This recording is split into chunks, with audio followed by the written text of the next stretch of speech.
Malapit na raw ikanta ng di umano'y bagman sa Department of Public Works and Highways o DPWH si Senator Amy Marcos kaugnay ng mga proyekto ng kagawaran sa Ilocos Norte.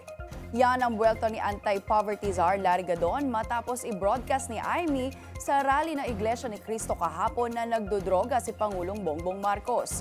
Sa in-upload na video sa Facebook, sinabi ni Gadon na ito ang dahilan kung kaya't nag-iingay ang senadora.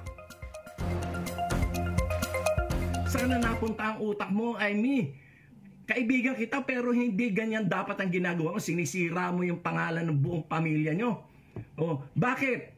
Kasi meron ka nahuhulinigan na yung iyong badman dyan sa DPWH ay malapit na raw kumanta. Sa aking pagkakaalam, sa mga media circle ay malapit na kumanta yung iyong bagman dyan sa Ilocos, yung mga DPWH projects na yan.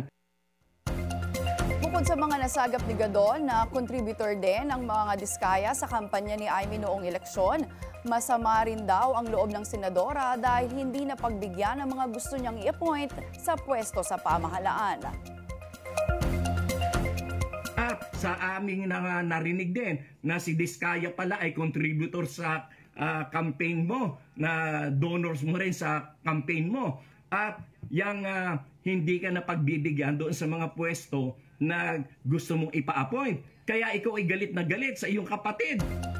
Git pa ni Gadon, hindi lamang ang pangalan ni PBBM ang nasisira, kundi ang kanilang buong pamilya.